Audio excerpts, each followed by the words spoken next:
अस्सलाम वालेकुम viewers, welcome to my YouTube channel Zain the healthier Pakistan. आज मैं बात करूंगा मायोफोलिक साशे के हवाले से। मायोफोलिक साशे के अंदर मायोइनोसिटोल शामिल है और साथ में फोलिक एसिड शामिल है। जहाँ तक हम बात करते हैं मायोइनोसिटोल की तो वो 2000 माइक्रोग्राम शामिल है और जहाँ पर हम बात करते हैं फोलिक एसिड की तो वो 400 माइक्रोग्राम शामिल है। मायोफोलिक साशे जो है ऐसी खवातीन जिनको पीसीओएस का मसला है, जिनका जो है वो हमल नहीं ठहर रहा है या फिर जिनके पीरियड्स जो है वो इरेगुलर हैं या मेंस्ट्रुअल साइकिल जो है वो डिस्टर्ब है, तो उस ऐसी खवातीन के लिए मायोफोलिक साशे जो है वो एक बेहतरीन डाइटरी सप्लीमेंट है। मायोफोलिक साशे जो इनकी मिशन स्टेटमेंट है, ये क्लेम करते हैं कि ओवुलेशन टू लाइफ। ऐसी खवातीन जो चाहती हैं कि वो प्रेग्नेंट हो जाए तो मायोफोलिक साशे उसके लिए बहुत ही ज़्यादा वाइटल रोल प्ले करता है। जहाँ तक हम बात करते हैं इसके रिजल्ट्स की तो ऐसी तो जो ऑब्जर्वेशन है उसमें ये देखा गया है कि ऐसी खवातीन जिनको खाली फोलिक एसिड दिया गया है और ऐसी खवातीन जिनको मायोफोलिक साशे दिया गया है यानी मायोइनोसिटोल और फोलिक एसिड दिया गया है, तो उसमें ओवुलेशन टाइम भी इंक्रीज हुआ है और साथ में जो मेंस्ट्रुअल साइकिल है उसका जो है उसको तरतीब में आना वो भी बहुत ज़्यादा इंक्रीज हुआ है। अगर हम बात करते हैं ओवुलेशन टाइम की तो उसमें जो है जिन खवातीन को मायोफोलिक साशे दिया गया है उसमें अप टू 80% जो है वो रिजल्ट शो हुआ है और जिन खवातीन को जो है खाली फोलिक एसिड दिया गया है उसमें अप टू 63% जो है वो रिजल्ट शो हुआ है। फिर अगर हम बात करते हैं मेंस्ट्रुअल साइकिल को तरतीब में लाने की तो ऐसी खवातीन जिनको मायोफोलिक साशे दिया गया है उसमें 70% जो है इसने जो पीरियड्स है उनको रेगुलेट किया है और ऐसी खवातीन जिनको खाली फोलिक एसिड दिया गया है तो उसमें सिर्फ 20% जो है वो रेट है। अगर हम मायोफोलिक साशे की डोजेज की बात करते हैं तो 1 से 2 साशे जो है वो एनफ है। जनरली 1 साशे ही प्रिस्क्राइब किया जाता है, मगर अगर आपकी गायनेकोलॉजिस्ट आपको डोजेज के हिसाब से 2 देती है तो आपने उसको फॉलो करना है। जो डोज आपको गायनेकोलॉजिस्ट सजेस्ट करेगी आपने उसको जो है वो फॉलो करना है। मायोफोलिक साशे इनफर्टिलिटी के लिए यानी ऐसे कपल्स जो चाहते हैं कि वो औलाद की नेमत से जो है वो मुस्तफ़ीद हों तो वो उन्हें चाहिए कि वो मायोफोलिक साशे का इस्तेमाल करें। अगर हम इसकी यूज़ की बात करते हैं तो इसको आपने जो है माउथ से लेना है, एक ग्लास ऑफ वाटर से लेना है। इस साशे को आपने क्रश नहीं करना, आपने इसको च्यू बिल्कुल नहीं करना। जहाँ तक हम बात करते हैं इसके साइड इफ़ेक्ट्स की तो साइड इफ़ेक्ट्स में नोज़िया है, ब्लोटिंग है, गैस है, लॉस ऑफ एपिटाइट है, स्लीप प्रॉब्लम हो सकती है मायोफोलिक साशे के इस्तेमाल से।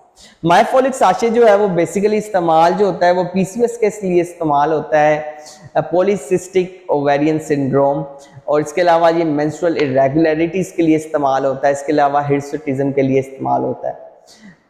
तो जो पीसीओएस का मसला है 10 आउट ऑफ 3 यानी 10 में से 3 खवातीन को जो है वो पीसीओएस का मसला होता है और पीसीओएस की वजह से हार्मोन्स जो होते हैं वो डिस्टर्ब होते हैं, जिसकी वजह से जो मेंस्ट्रुअल साइकिल होता है वो डिस्टर्ब होता है और इंसुलिन रेजिस्टेंस जो है वो बहुत ज़्यादा बढ़ जाती है और इंसुलिन रेजिस्टेंस बहुत ज़्यादा बढ़ने की वजह से क्या होता है कि जो मेल हार्मोन्स होते हैं वो भी जो है अपना असर दिखाना शुरू कर देते हैं, जिसकी वजह से खवातीन में जो है वो एक्नी वगैरह का मसला बहुत ज़्यादा हो जाता है।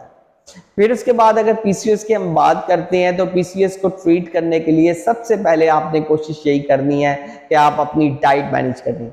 70% जो है आप अपनी डाइट मैनेजमेंट करके पीसीओएस को ट्रीट कर सकती हैं। फिर उसके बाद जो है सेकंड पे आता है लाइफस्टाइल चेंजेस और एक्सरसाइज, ये 20% रोल जो है वो अदा करता है।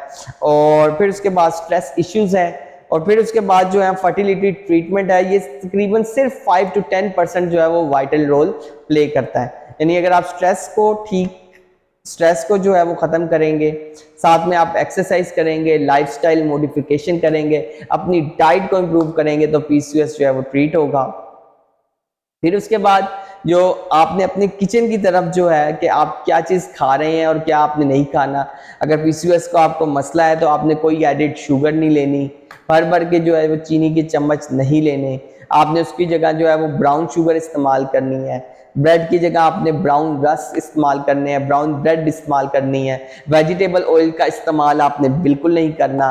अगर आप चाहते हैं कार्बोहाइड्रेट और फैट्स मिलें तो आप ओलिव ऑयल का इस्तेमाल कर सकती हैं, आप नट्स का इस्तेमाल कर सकती हैं।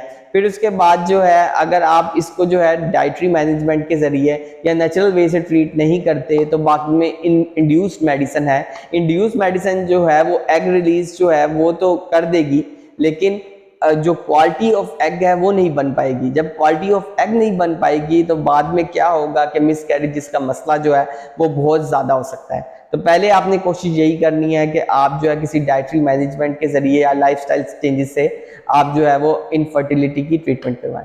फिर उसके बाद जो है बाकी फिर आगे हार्मोन रिप्लेसमेंट थेरेपी आ जाती है, IVF आ जाता है, IUF आ जाता है। तो इन प्रोसीजर्स वगैरह इन पे जाने से बहुत बेहतर है कि पहले ही आप जो है अपनी लाइफस्टाइल जो है मॉडिफिकेशन करें ताकि आप आसानी से जो है वो कंसीव कर पाएँ। फिर उसके बाद अगर हम जो है नेचुरल वे में बात करते हैं मेडिसिन की, तो उसमें जो है वो मायोइनोसिटोल साशे ही है, यानी मायोफोलिक साशे ही है, जिसके बारे में मैं आपको कंप्लीट डिटेल बता चुका हूँ। तो अगर हम जो है नेचुरल वे में अगर हम मेडिसिन की या डाइटरी सप्लीमेंट के तौर पे अगर बात करते हैं तो उसमें मायोफोलिक साशे जो है वो एक बेहतरीन साशे है। So stay healthy and fit and do subscribe my channel Zain the Healthier Pakistan। और अगर आपने PCOS के हवाले से या फिर आपने मायोफोलिक साशे के हवाले से कोई सवाल करना है तो आप नीचे कमेंट कर सकते हैं। शुक्रिया।